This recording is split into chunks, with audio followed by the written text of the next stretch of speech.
All right, guys. With that down, let's go on and talk about this, shall we? You know, the Chicago Bears are an interesting team. A lot of people did not give them any credit coming into this year. I mean, look, they got Caleb Williams, USC boy, coming out there. That was great. They mortgaged a lot. They moved Justin Fields, who was a different first-round quarterback pick. They moved him off to Pittsburgh, and they made room for Caleb Williams. Still, a lot of people said, Chicago's not going to do awful much. But they won this weekend. They won their game this weekend. And here's the surprising part. They won their game against the Jacksonville Jaguars, moving them to 4-2, which I don't think a lot of sports books in Vegas would have thought that the Chicago Bears with a brand new rookie quarterback would start the season 4-2. Now, who'd they beat? They beat the Tennessee Titans, not something to write home about.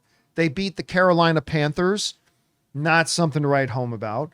They beat a 3-3 Colts team that's actually looking, Colts just won again this weekend. They're not looking terrible, but still that. And then they just beat the Jaguars who again, nothing to write home about. And they lost against the Houston Texans, which no shame in that. Nope.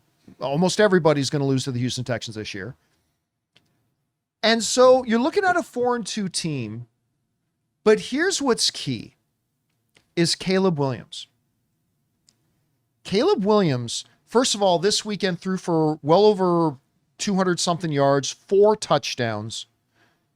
He's getting better and better. Now, in the first 2 games of his very young NFL career, a lot of people looked and said, oh, this is the next NFL bust. I mean, it's the first 2 games of an NFL quarterback. I want you to look at this number, though. Now, if this looks like a weird thing, I literally took out my camera and took a picture of my television screen because Cowherd was actually talking about this. And I thought that graphic is so telling, and I just took out my camera and took a picture of it. So all credit to Colin Cowherd. But I want you to look at this. From week 1 to week 6, what do you want in your rookie quarterbacks? Show growth, show development. We're not expecting you to shake the world right now. Show growth, show development. In week 1, completion percentage 48.3. It goes up in week 2, goes up again in week 3, goes up again in week 4, stays around the same in week 5, and then goes up again in week 6. Week 1, 48.3 percentage completion. This past week, 79.3% completion rating. Look at his passer rating. Week 1, 55.7, week 2, 51. And from there, it just starts going up. It goes up in week 3 to 80 passer rating, in week 4 to 106, in week 5 to 126.2, and in week 6 it stays there at 124.4. And it's not just the numbers with Caleb Williams. You see it. And I've heard a couple of other guys making comments about this, but it's absolutely true. When Williams, when you're talking about a quarterback, this kind of prototypical college, 2024 college football quarterback, right? They all run. They all run, right? And when you watch Caleb Williams at USC, quite often what you saw was look for his first target, rarely cycled through and went to a second target, let alone his third option. And if the first target wasn't there, use his incredibly gifted legs, right? What you're starting to see in just 6 weeks with Caleb Williams, he went from, if his receiver is there, you now see, I watched this game. When he would drop into the pocket, it wasn't always there, but you can now see him. You watch week 1 to week 6. There's a difference. Week 6, look, nothing, try to make something happen. In week 6, boom, boom, Progression. boom, Yep. progression, finding the second option, sometimes finding the third. And when all else fails, use the legs and run. And that's why you see his completion percentage going way high, because he's not trying to force as many passes as he was in the first 2 to 3 weeks. You see his overall QBR getting higher because, again, he's taking a breath. He's taking his time. He's making better decisions, all that kind of stuff. Now, do I expect his QBR to be at 140 and a completion percentage rate of 95% by week 12? No. But I think what we are now seeing, especially in the last couple of weeks, is why this guy was the number 1 overall pick. We're starting to see that raw potential that came out of USC and in college, and we're starting to see what it can be on the NFL level. And I think this guy has far more upside than Justin Fields did. I think this guy is, look, I'm not saying he's going to be the next, Lamar. I'm not saying he's going to be the next Tom Brady, but I think this guy is going to be a top 5 quarterback in this league within the next 2 years. You just see him growing at a gremlin-like pace after eating something after midnight and getting wet.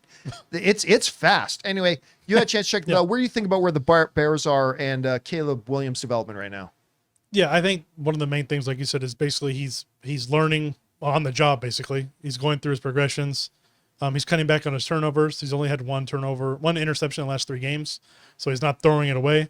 I was interested to see he hasn't run for a touchdown yet, so he's not making it his priority. Yeah. So basically, it's like you're saying, he's going through his reads, and then he's running for first downs. I think he's averaging 6 yards a run, but he doesn't run that much, but he does when he needs to. But I think he's playing good. Playing the bad teams, it helps their record, I think. Like you said, a lot of those are 1-win teams. But, I mean, they're still beating them. You're supposed to beat bad teams. If you lose to the bad teams, you're the bad team. Yeah, so beat the teams. If you just take care of business and beat the teams you're supposed to beat, and then squeak in 1 or 2 of the ones that maybe you shouldn't, as long as you're improving. Look, they're 4-2 right now. Yep. Last place in the NFC North, which is best division. Best division in football right now. Yeah. Are they going to finish like with 11 wins? No, I don't think they are. They're going to finish with a losing record, I think. But regardless, they're already a better team than I thought they would be coming in. And because of that, I think the next 2 to 3 years for these guys looks pretty promising. Yeah. And, you get 1 or 2, a little bit more help on the offensive line just to protect them a little bit better. You get them a little bit more help in the backfield. Mm-hmm. Listen, the ceiling on this kid is high. Very, very high. And it's going to be exciting to watch how they develop. Anyway, guys, question is for you. What do you think about this? The Chicago Bears are 4-2, which, let me check, yes, puts them ahead of the Dallas Cowboys.